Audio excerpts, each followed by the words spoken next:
traumatic experience. At the very least, we feel stress and anxiety as we try to navigate through this new normal. Is there anything we can do? And even if we are not feeling stress and anxiety or any other issue, a significant other might be feeling some issue. So is there anything which we can do to help them or to help ourselves? Today, we have Preeti Shaw with us. She's a psychologist with a master's degree in clinical psychology from Tata Institute of Social Sciences. Welcome, Preeti, and thank you for coming on Inclusify's platform. Thank you, Regina. So Mother's Day is right around the corner, and your effort will help many working mothers today. That's the idea. Also, I understand you believe that if we can invest some time and a little effort in understanding our own true selves, there lies limitless possibilities. Right. Possibilities to overcome challenges, maybe a possibility to adjust to adversity. We can even accomplish the desired goals which we had set for ourselves. Do you think that is achievable during this pandemic? Well, depends on what you're trying to achieve during this time. All right. In general, like a lot of things have external limitations on them. So, well, everything is not possible. But given that, we can recalibrate our expectations and what we are hoping to, given the external limitations that are there. Within that, well, a lot is possible. That's really nice to hear. We at least have some hope. And Yeah. we hope by the end of this webinar, we'll have a path set out for us, a couple of steps which we can take to Right. navigate and try to become as stress-free as possible. Absolutely. Yes. So I'm going to give the platform over to you. And yeah, you can carry on. Okay. Thank you, Regina. All right. Okay. So, a very good afternoon to all the people who are attending. Uh, Welcome to the webinar. The aim here, or what we're trying to talk about today, is stress and coping for working mothers, and it is in the context of the present pandemic that we are living with. Before I begin, at the outset, I would like to mention that while I have made it in the context of the pandemic, but it's not just to do with that, because stress is something which is a much larger and overall thing that we experience, pandemic or not. It's a given fact of life. We experience it much more or more frequently than we would like to. So I have tried to make the content relevant to every day, with certain specifications for how do we deal with it presently, or what are the factors which are enhancing the stress that we feel presently. All right. Okay. So all right, so stress is something experientially we all know that we have felt it, we have gone through it, we know what it is like. But let's try to understand the phenomenon, because I think when we're trying to deal with something, it's better to understand the problem first before we understand what to do about it, how to go about it. So if I have to we have to think of kind of explaining or defining stress, that would be, it's an internal state which is caused by any demand that is perceived as potentially harmful or difficult to control, or beyond our existing resources to cope with. So here the important part is perceived. It could be any demand, but our perception is what it makes us see it as stressful, because of the following three situations, or the conditions that I mentioned. So generally refers to two things. One is it's a psychological perception, and secondly, there are bodily responses to it. All right. So the first thing would be a cognitive factor. The second would be a physiological or biological factor. Now, this cognitive or mental factor, which is the perception, and then the bodily or the physiological response, these two combined produce a behavioral response to any stressful situation. And like, when we think of stress, like we think of a situation and then you think of what we did in return, or how we felt in response. So the responses do not just pop right after the situation comes up. There is a precedent to it, which is this cognitive and the physiological factor, which is more involuntary in nature, which is why maybe a lot of times, most of the times, we don't really realize that what really led to me feeling this way, or what led to me responding this way.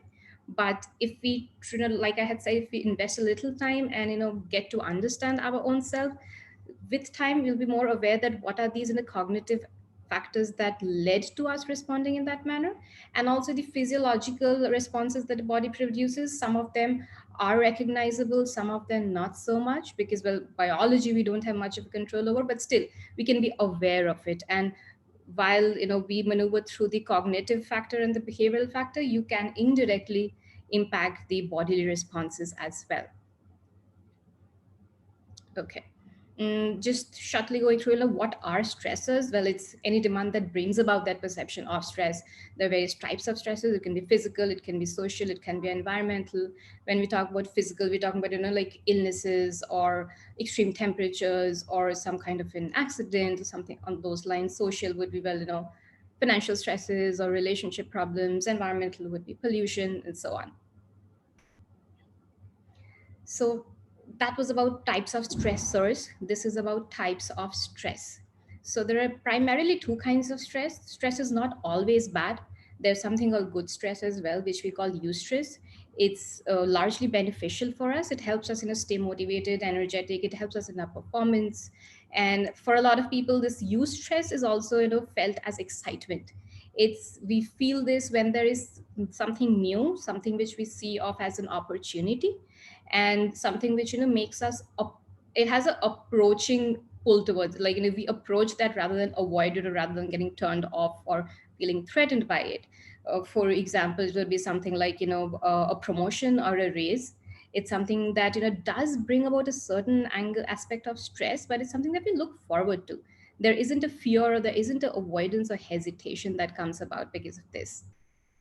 Coming to the second one, which is our problem, which we need to deal with, is the distress, which is the bad stress. It's anything that any kind of stress which brings about a discomfort in us.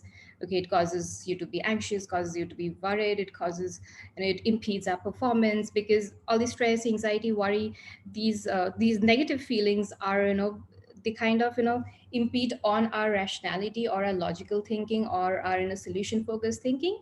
So they kind of affect our performance negatively. This is the part that we need to mediate through and make better out of than how we are dealing with it currently. Okay. Now, talking about stress response, like I was saying, that the behavioral response which comes after that cognitive and physiological part combined, if you have to break down that whole stress experience of stress and see what leads to the ultimate response. So, individuals' response to their experience of how they are feeling when they say they are feeling stressed, and how they're ultimately responding when they respond to a stressful situation, depends on a bunch of factors. It's not the same for everyone. It's quite unique for different individuals. It would depend, one, on the perception of the situation by the person. One would be the person's past experience. So why I say the past experience part is because we are, as humans, we are products of our own experiences. What we have seen, what we have known, whatever is there in our memory, these all keep accumulating, and they combine to give us a certain worldview which we operate with. Okay, it is through that worldview which we make decisions, or we have our expectations. It's something of a kind of a guideline which exists in our mind, which helps us make sense of a situation, which tells us how to respond to something. So this past experience plays a big role in our perception. Then comes the presence or absence of social support. This obviously has a big role to play in terms of how capable or incapable a person feels to be able to deal with the situation. Of course, when there are people who are helpful, or there are helpful, be it people, be it a structural support that is in place, all of this combines to making the person more capable to deal with the situation. It brings about more strength in them. That is one factor. And the fourth factor would be, there are individual differences. Like, obviously we all have unique personalities, preferences, choices.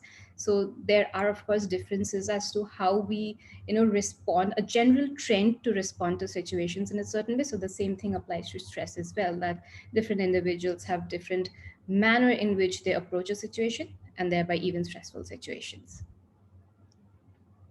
Okay, so to understand, the perception factor of stress response, I would go to the next diagram. I hope this is visible to everyone. I think it should be visible, but you All right. can take us through it. Yeah.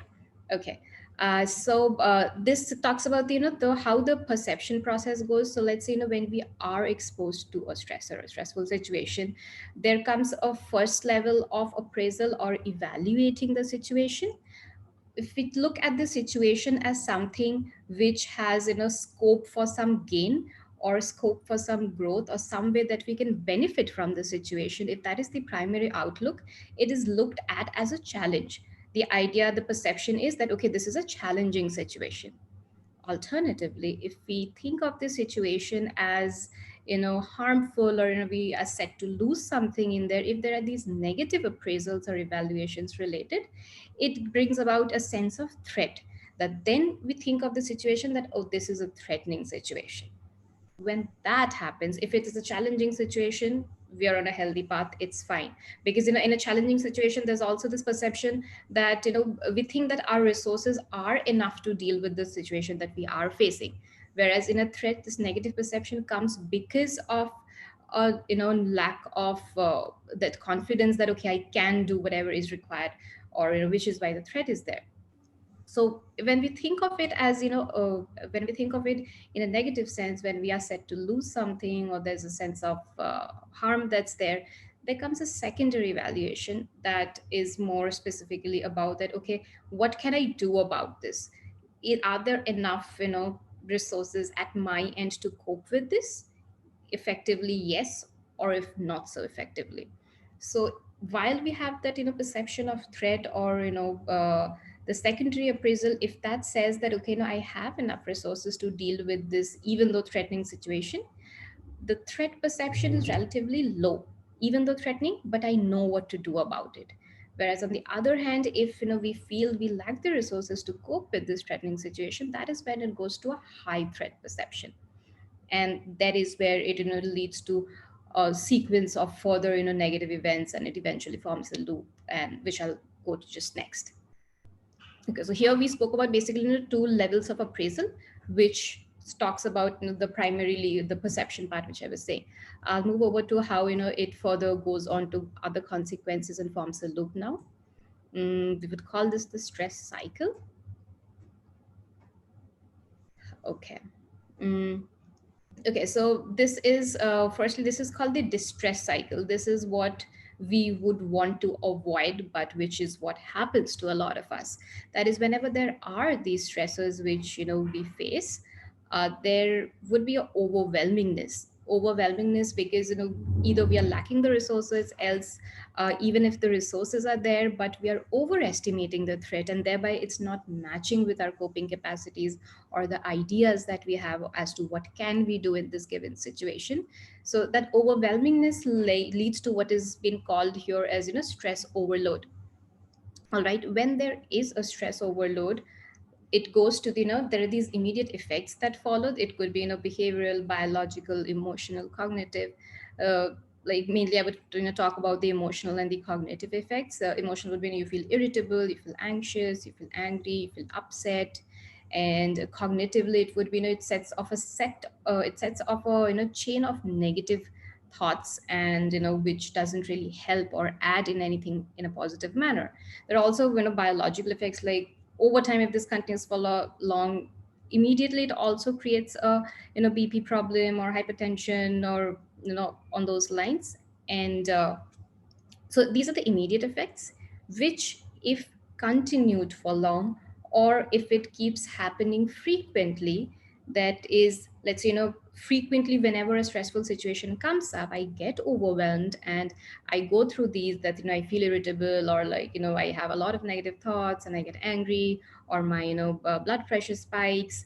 If this keeps happening for a good deal of time, the long term effects, what happen, like, accumulated effects are, there are medical conditions that can develop, there are emotional disorders that can develop, then there are these problems with memory, there are these problems with a negative self-esteem also develops a lot of times, because we have repeatedly experienced that I do not have enough coping capacities, or whenever there is something stressful that's happening, I am, falling weak. There, I'm not being able to overcome it. People internalize a lot of the negative messages or very reactive, tendencies.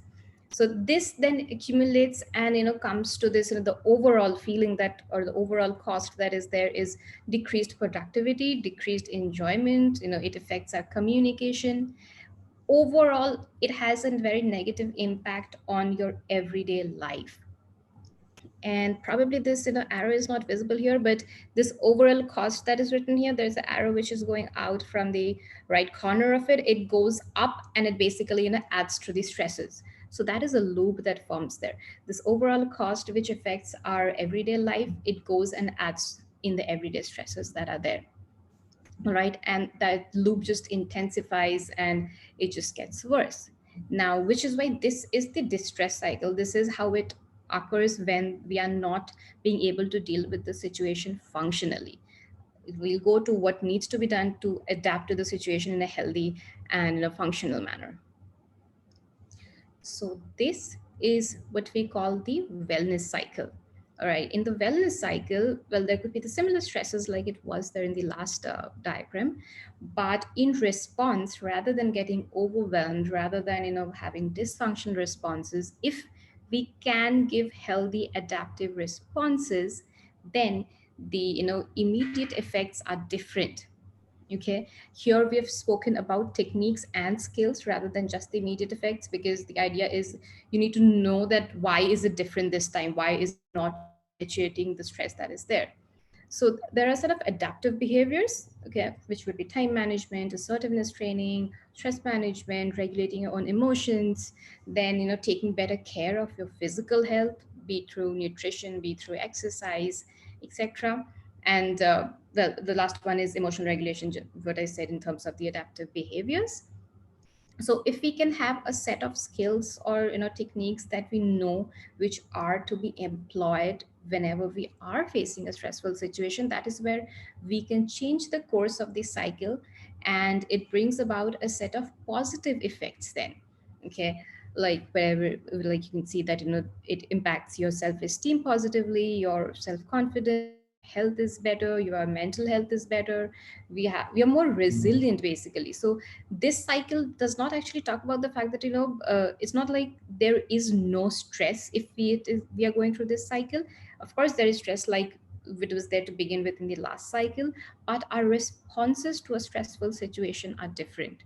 And by responding differently or thinking about it differently, we can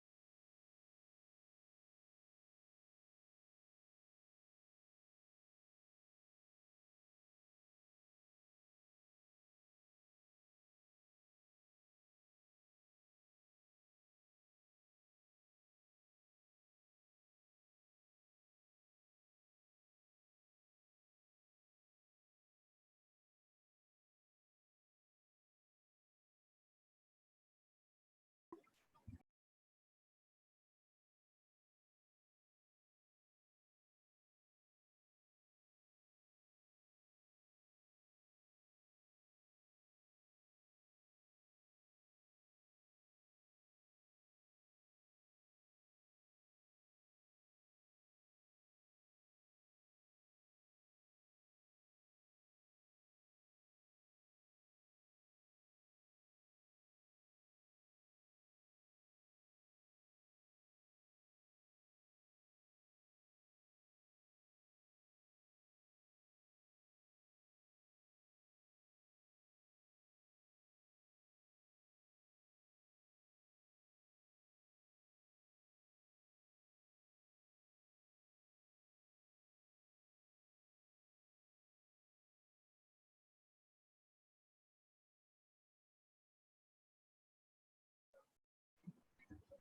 Hello, hello.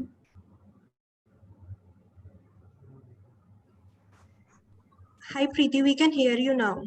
I understand there was some tech glitch. Yes. Uh, Apologies to the audience. I think we can continue now. All right.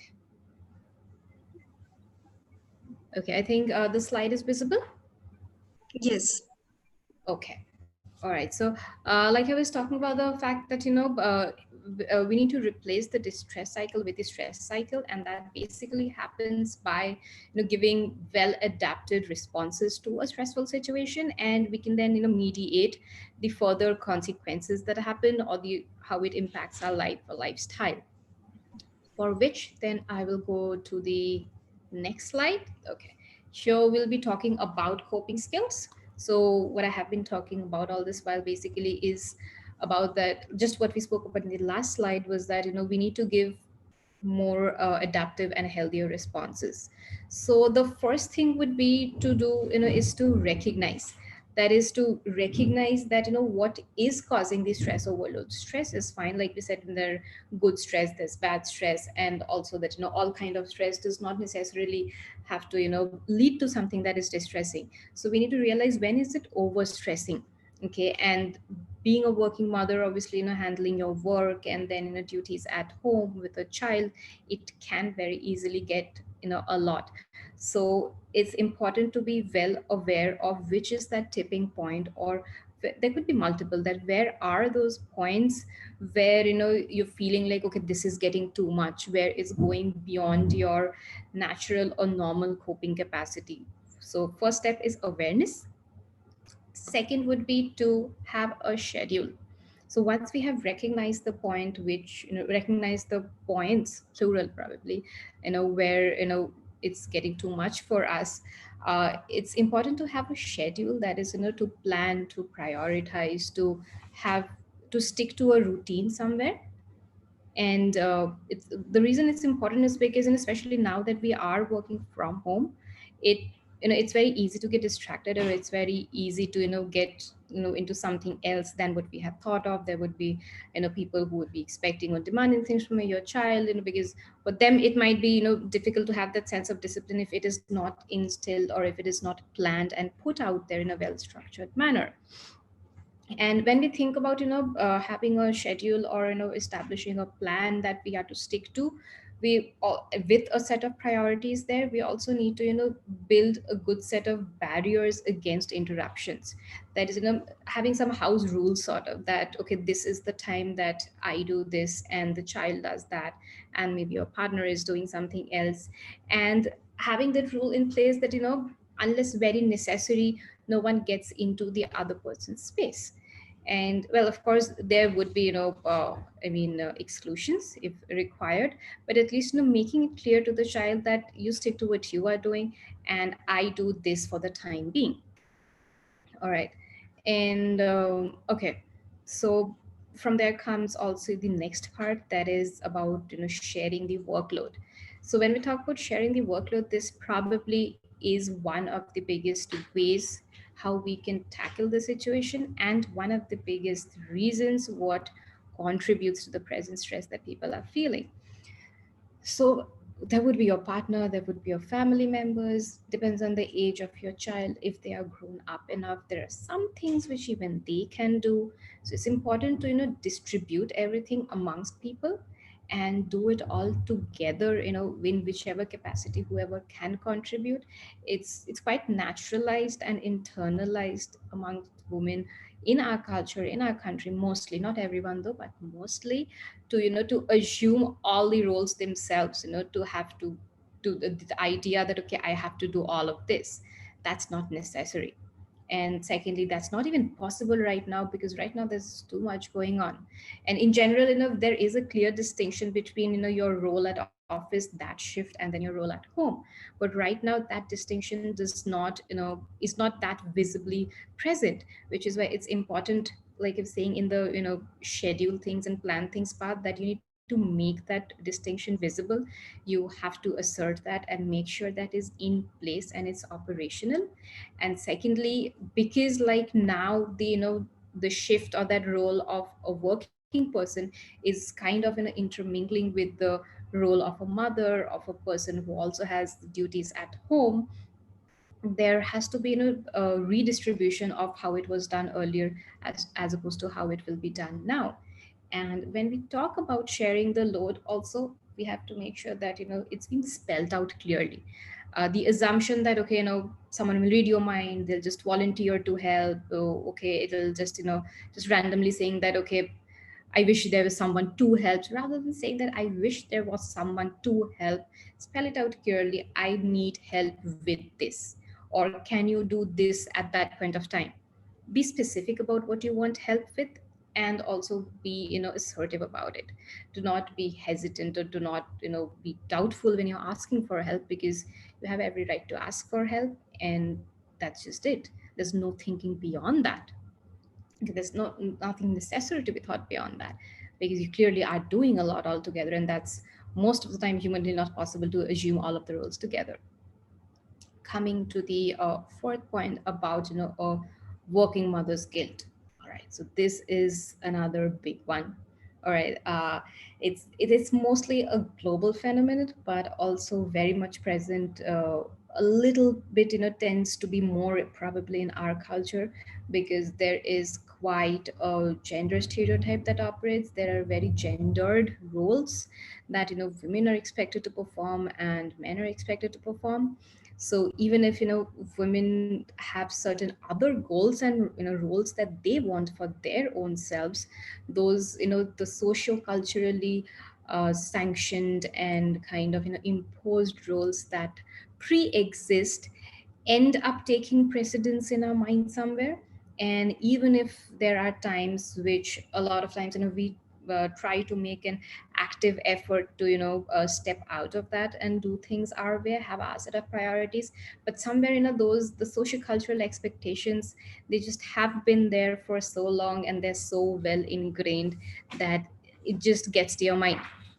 Okay, there's this sense of, as if if you are following your goals and your personal advancement or professional advancement, there's comes a feeling that, as if you're doing it at the cost of neglecting your child or neglecting certain other duties,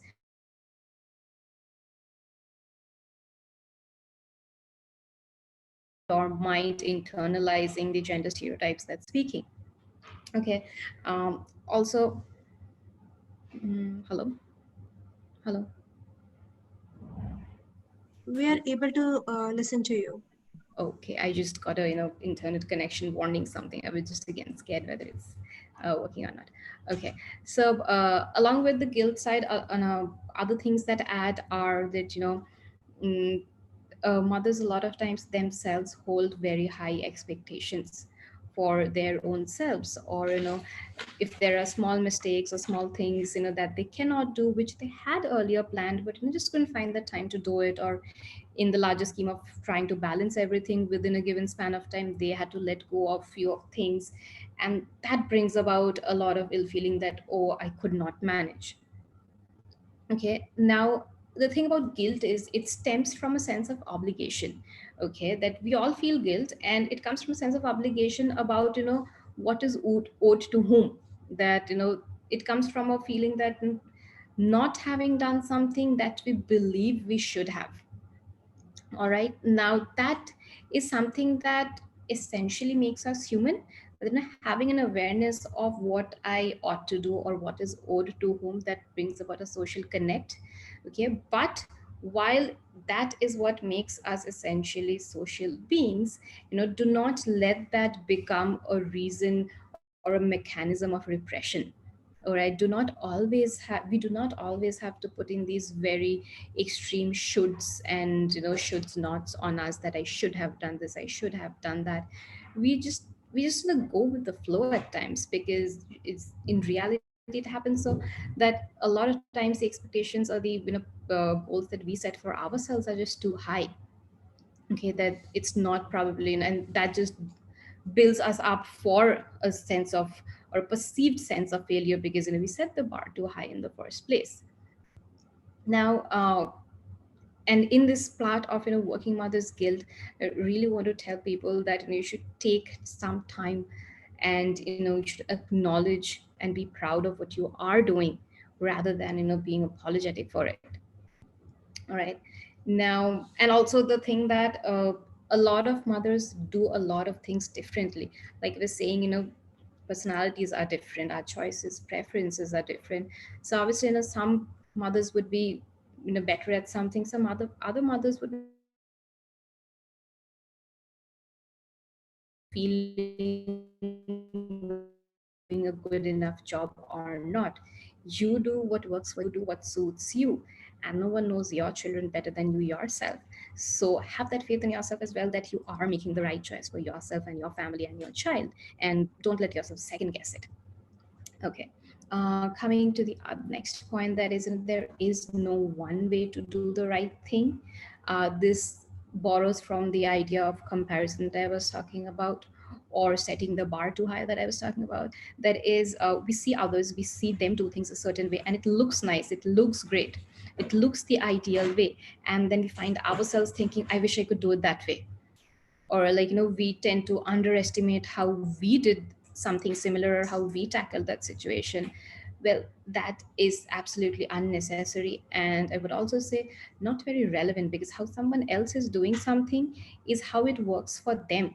And while it might look like something to you, as long as that's not really a very lived experience for you yourself, you can't really say how it would work out in your case.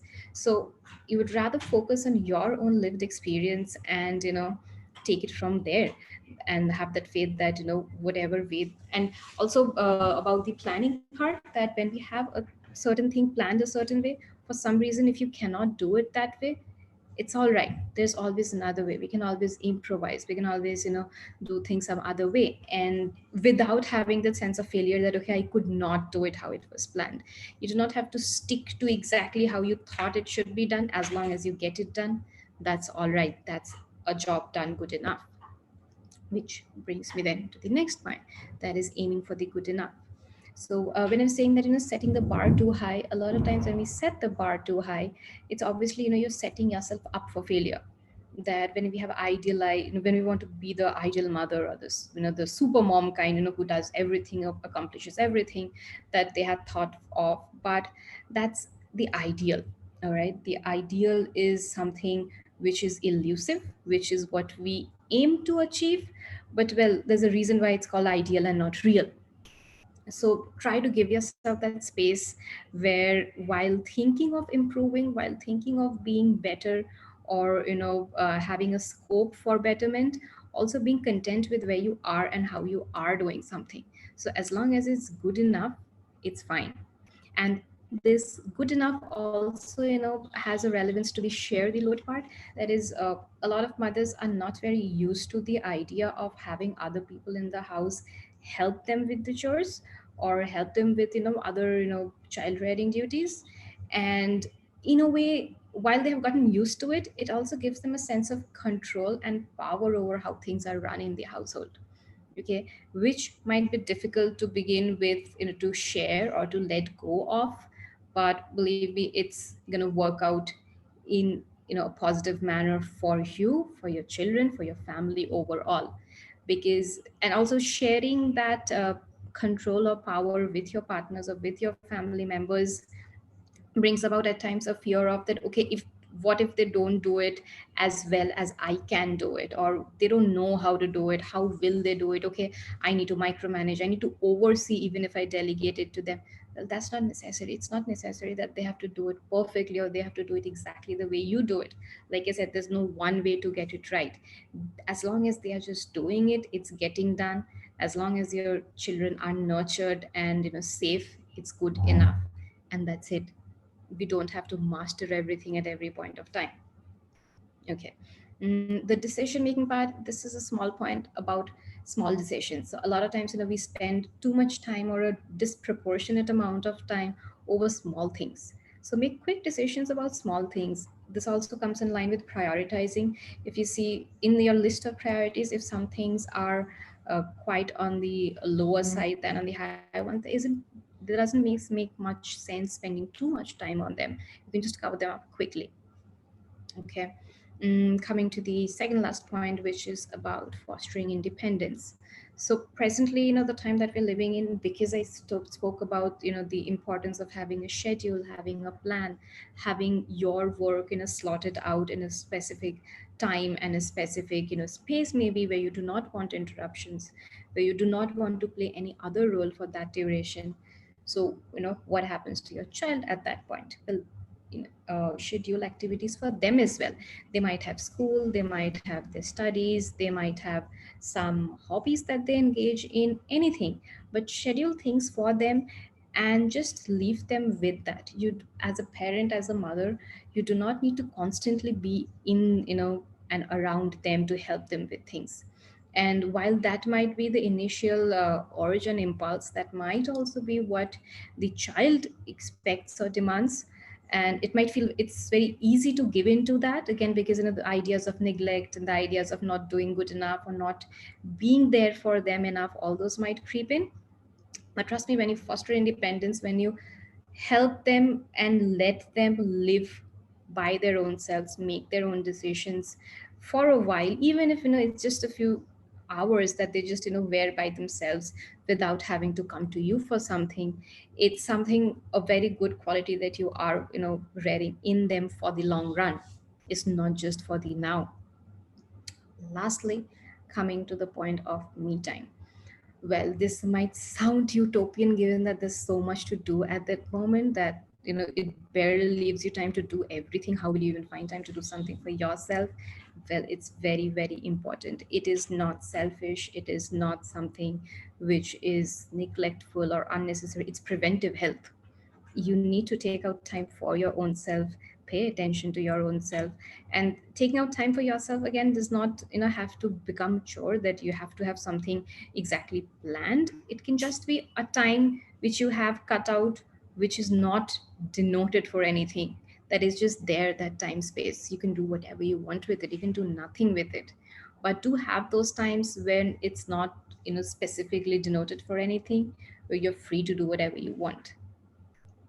Overall, there's something that I also want to say apart from all of these, that when it comes to balancing between children, work, etc., it's not the quantity that matters, it's the quality that matters.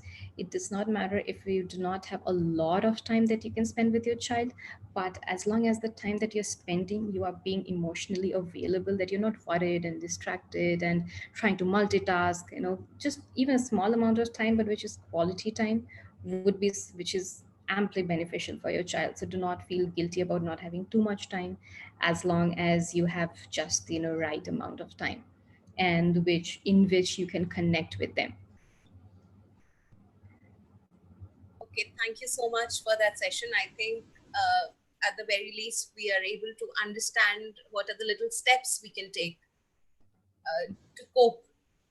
Obviously, this is a very, very big topic, and I understand that you have rushed through it. Yeah. There would be several questions. So we still have a couple of minutes left. So I would urge all the participants to go ahead and post your questions. So we'll jump right into the Q&A section. Hmm. There is one question which an attendee wants to ask, Right. which is, their significant other is going through a stressful situation, but she has not realized that she is in that situation. So how can he approach her? What should he do? All right. Okay. This is a quite a common situation. It happens so that people are not very aware of the fact that they are quite away from the baseline, or the fact that there is too much happening. Like, because things do not become too much from day one, it keeps piling up gradually, and those small pile ups do not seem like much. We keep normalizing it till it's a lot together, but still by then it's probably too difficult to distinguish between what was small things and what's a lot now. Maybe you subtly begin with just asking if they are having any difficulties, if they would need some help. Because also, if they have not realized by their own selves, by the way, it's important to give them that space to come to that realization themselves. Having said that, we are not going to let them totally be by themselves till they come to that realization. Just make sure that you make it felt that you're there to help them, that if they need anything, they can call upon you. and just take it from there. Hopefully, if you show your presence, if you make sure that you're there, they will open up when they realize or recognize the need for something. Sure. I think that's good advice, and that way you can help your significant other. Definitely.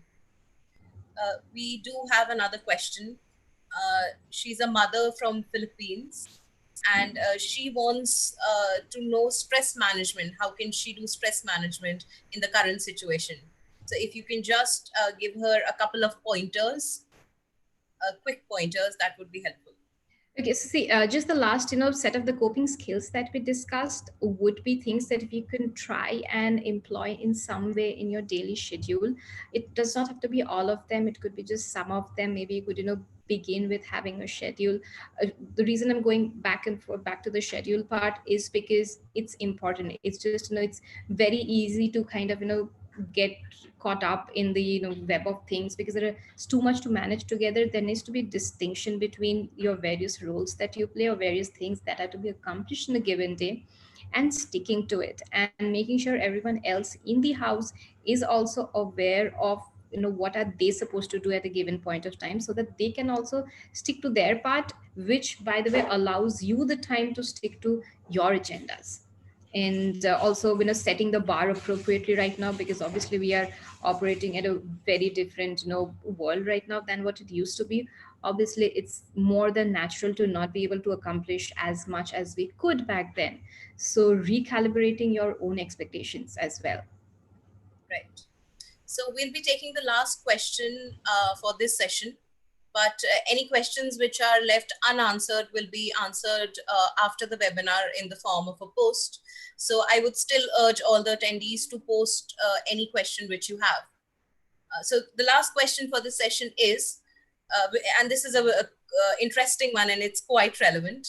So mothers continue to work during stress and they give the name of love to it. How to make them aware that they need that me time? All right. Okay. Mm. Right. So this is where I was talking about, this would be relevant to the part of working mother's guilt.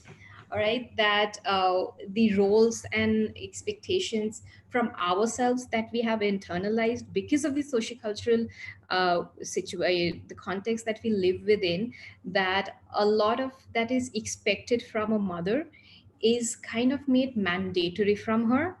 And it's an idea which proposes that taking care of the child is your sole duty, or is solely what you are meant to do. And that makes us attach a disproportionate amount of importance to that, the whole idea of motherhood. While yes, that is a mother's duty, a mother does that, and probably no one else does that as well as them.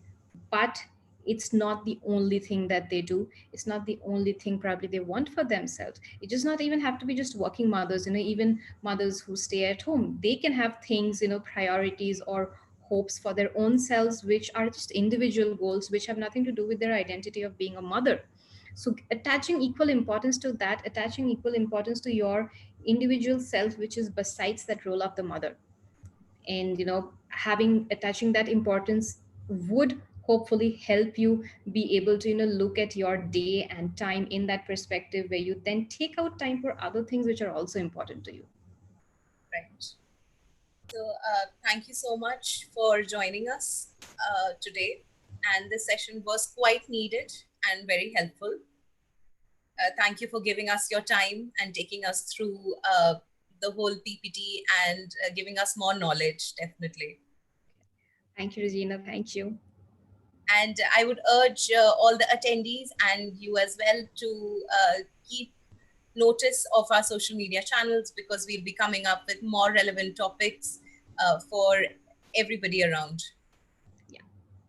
Thank you, Inclusify, for creating this whole opportunity for everyone to actually come together and avail this, have a talk on this topic. So it's your thing as well. Yeah, we are happy to do that. All right then. Okay. Yeah. Thank you then. Yeah. And bye bye. Bye bye. All right.